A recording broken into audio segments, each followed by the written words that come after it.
Bonjour mes choux. Je suis désolé d'être parti pour si longtemps, mais je suis malade depuis quelques jours. J'ai même mon thé avec moi, ici, le thé. Mais pour cette raison, j'avais le temps de lire ce magnifique livre ici. Il s'appelle L'Enfant Tom par Jim Bishop. Et ouais, c'est un livre écrivé et dessiné par Jim Bishop. Il est sorti en janvier 2025 sous la maison d'édition Glénat, Glenot, ici, Glénat, je crois. Le livre est composé de 222 pages magnifiquement dessinées et il fait partie d'une trilogie. Tous les trois livres de la trilogie parlent de la passage à l'âge adulte. Et ouais, avec cette trilogie, Jim Bishop a fait son tabac. Tout d'abord, l'histoire parle d'un jeune adolescent. Il n'est pas très populaire, il est un outsider à l'école et tout le monde lui seulement appelle le boutonneux parce que après sa puberté, il a le visage plein de boutons. On le voit sur le cover, la couverture ici. Donc ça c'est le boutonneux. En tout cas, la vie du boutonneux est très triste car il n'y a pas de copains et ses points à l'école sont très mauvais. Et ces mauvais points, c'est quelque chose que le directeur, qui s'appelle Marano, peut absolument changer. Et à cause de ça, Marano force trois élèves, donc le boutonneau, Mims, une fille, et un autre garçon, de signer un contrat qui dit que leurs parents peuvent les tuer, peuvent, leurs parents peuvent les tuer s'ils ne réussissent pas à l'année scolaire. Au début, les trois, ils croient que c'est une blague, mais très vite, ils réalisent le sérieux de la situation. Et les parents, ils deviennent complètement fous. Mims, par exemple, elle ne peut plus dessiner ou lire des mangas. La mère du boutonneux lui menace avec un couteau. Ouais. Et le troisième garçon, il disparaît complètement. Donc, les parents vont vraiment les tuer s'ils ne réussissent pas leur année. Mais dans tout ça, il y a aussi un côté positif, car le boutonneux et Mims deviennent des amis. Ils ont tous les deux une passion pour les mangas et dans l'histoire, c'est les deux contre le monde parce qu'ils sont tous les deux dans ce misère. Et ouais, c'est très chaleureux aussi. Ils bossent toute l'année, mais enfin, ils ne réussissent pas à améliorer leurs points. Et ouais, à ce point, je vais vous montrer un passage du livre maintenant. L'extrait que je veux vous montrer, c'est celle-ci. Ici, on voit le boutonneux et ici, on voit Mims, sa copine.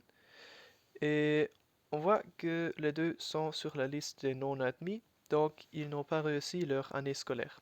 Ils sont choqués et Mims est très triste, mais le boutonneux, il essaye de trouver le côté positif de tout ça. Enfin, ils sont OK avec leur fin. Quand il veut sortir de l'école, il réalise que les portes sont fermées et Mims dit quelle journée de merde. Et on a la langue très cool dans ce livre aussi. Euh, et derrière eux, il se trouve Marano, le directeur. C'est un mec très bizarre. Oui, il dit que la fin des deux est arrivée. Et derrière lui, on a la mère du botonneux et le père de Mims. Et ils disent des choses pas très gentilles à leur enfant. On a vraiment l'aspect de horreur ici, car le directeur Marano, il se transforme dans une œil massif. Et ouais, il devient de plus en plus un œil. Les deux sont choqués par ça. Les dessins sont magnifiques, les couleurs sont magnifiques. Ça donne vraiment de l'atmosphère. Et comme Marano est seulement un œil massif, on a la fin. Mais ce qui est bizarre, c'est que c'est pas la fin. On a encore beaucoup de pages. Et après la fin, on a encore quelque chose. Légère, on se sent tout légère. On a laissé derrière nous les soucis, derrière nous.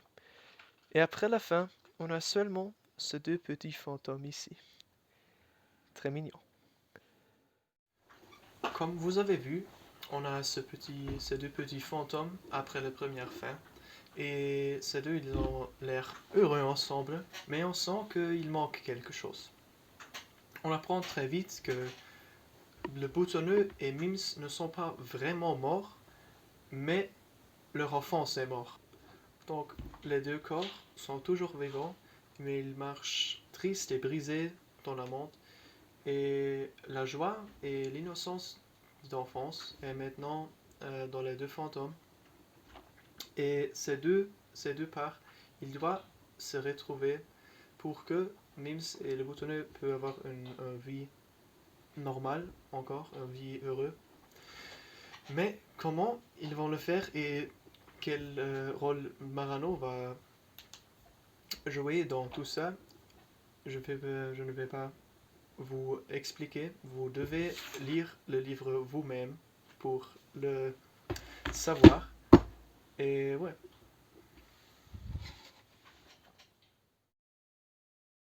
Vous voyez qu'on a un nouveau jour. J'ai un nouveau thé et je me suis rasé pour vous donner mon avis sur ce livre ici.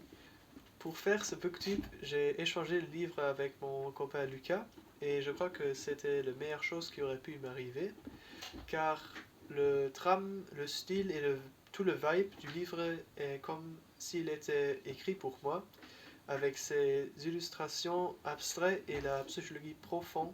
Il y a aussi des mauvaises blagues et les mimes et aussi des allusions avec la monde réel dans le livre et je l'adore.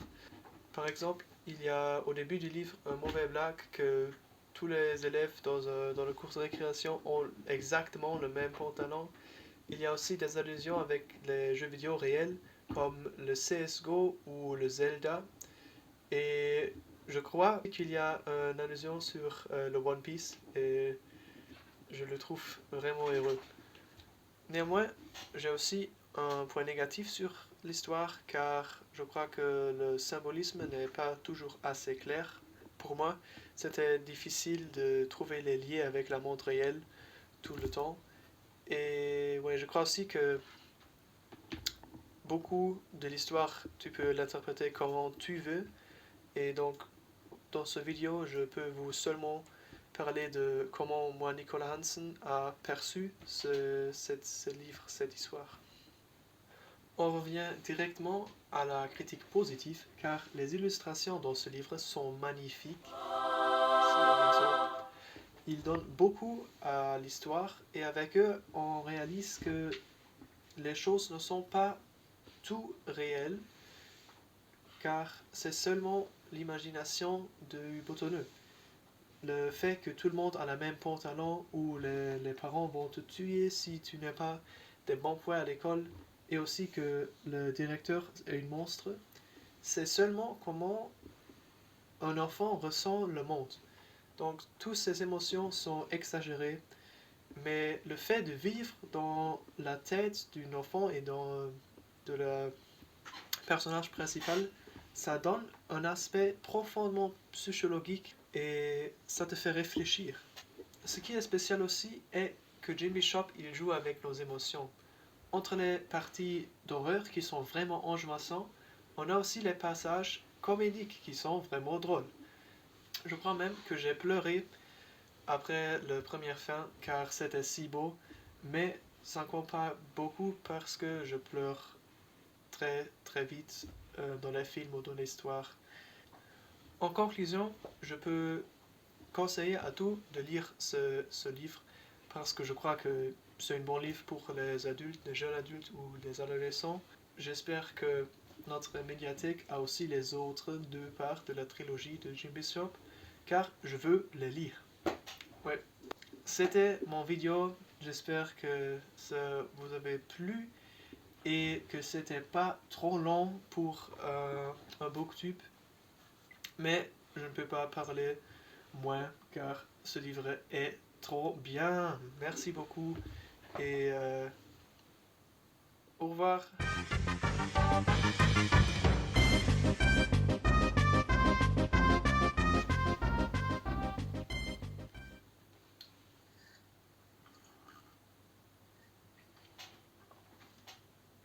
C'est du bon thé.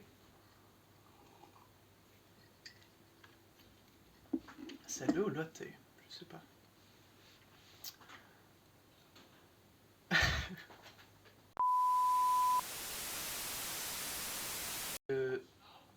Mims et le boutonneux ne sont pas vraiment morts, mais seulement leur enfance a été tuée. Et ces deux fantômes sont les fantômes de leur enfance. Et je vais tuer ma mère si elle ne ferme pas sa gueule!